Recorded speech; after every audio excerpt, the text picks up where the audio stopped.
Donc, je ne connais pas encore beaucoup René, mais à ce qui paraît, est un excellent danseur. Par contre, on n'a pas pu le voir, n'a pas pu le voir sur la piste de danse, puisque monsieur revenait d'un voyage.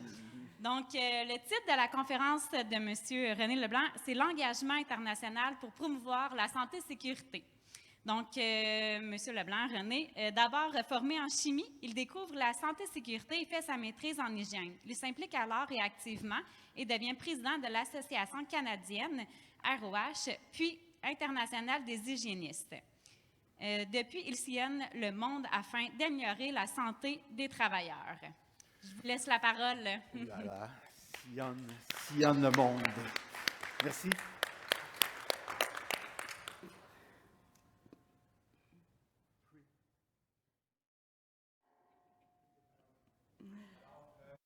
Je parle un peu de mon background. J'ai un bac en chimie, le budget à l'Université de Montréal, j'ai mes certifications. Je travaille chez GHD, mais depuis 1 an, 2 ans, j'enseigne également au programme de maîtrise à l'Université McGill. Avec le CRBOH de 2012 à 2018, j'ai vu différentes façons de faire, entre autres le Nebraska et la Colombie-Britannique, où ils exigent la certification CIH, ROH dans la réglementation. Il y a d'autres façons de faire ailleurs sur la planète, puis on devrait s'en inspirer. On peut voir également sur cette slide-ci qu'on voit une répartition très inégale des hygiénistes certifiés, des techniciens en hygiène certifiés, et l'Ontario étant principalement présent en raison de la réglementation ontarienne. Depuis, après, je me suis impliqué de 2017 à 2012 avec l'IOA. On voit les pays en bleu plus foncé qui sont certifiés et ou qui ont un programme de reconnaissance de l'hygiène. Et on voit une très faible représentation en Afrique puis en Asie. On sait, évidemment, il y a des différentes publications qui sont produites qui disent qu'il y a 2,8 millions de mortalités reliées au travail par année, 2,4 millions de maladies professionnelles, 0,4 millions par accident. On le sait au Québec, qu'on a vu les statistiques de mortalité par l'amiante et on est conscient que c'est une problématique mondiale. C'est pour ça d'ailleurs que le numéro 1 des maladies qui causent des décès sont les maladies pulmonaires obstructives, suivies des ACV puis des cardiopathies.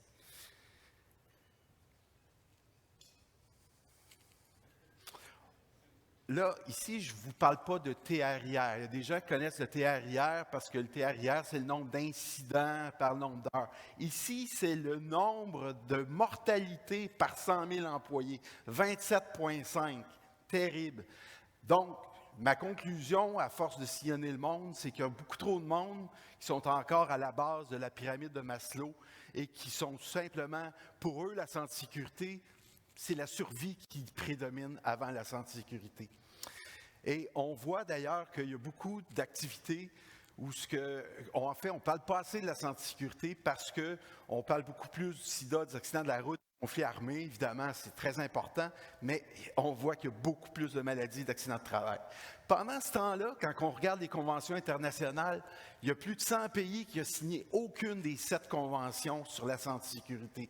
C'est inacceptable. C'est des outils qu'on leur offre, qu'on leur présente, qu'on leur donne et qu'ils n'utilisent pas.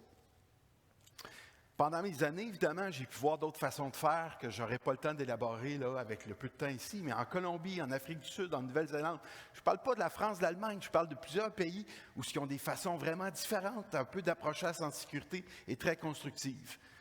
Dans mes années à Iowa, un de mes mandats principaux, c'était la visibilité d'Iowa. Donc, j'ai été en charge de refaire le site web, mais j'ai également beaucoup contribué à l'organisation du congrès international qu'on a tous les 3 ans, qu'on a eu virtuellement à Daegu.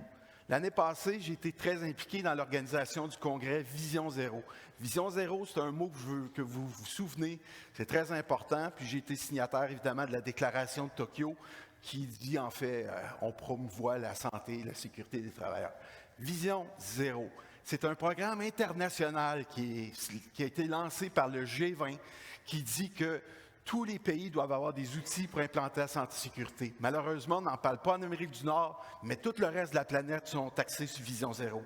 Il y a des projets en Éthiopie, en République démocratique populaire, au Vietnam. Même Nike a lancé un projet. Ils ont dit, nous, c'est nos travailleurs, c'est le déplacement de nos travailleurs qui est le risque principal. On va implanter un projet Nike pour nos chaînes d'approvisionnement. Là, ça se peut que la prochaine conférence Vision Zéro serait au Kenya. Ça, ce serait le plus grand avancement en santé sécurité du siècle. Si on peut implanter la santé sécurité en Afrique avec le modèle du Kenya, ce serait incroyable. Alors, avec cette idée-là, je me suis dit, le Kenya, ça fait partie du Commonwealth. Bien, à 11 h matin, je parle à la sénatrice Petitclerc pour lui demander est-ce qu'on peut rencontrer le gouverneur général pour que tous les pays du Commonwealth puissent avoir de l'aide du Canada, de la France, ben, en fait, pas de la France, mais de l'Australie puis de la Grande-Bretagne. On peut faire la même affaire avec la francophonie. Pourquoi que le Québec puis la France n'aideraient pas le Sénégal puis les autres pays francophones? Il faut trouver des moyens de rassembler les pays ensemble pour partager les connaissances.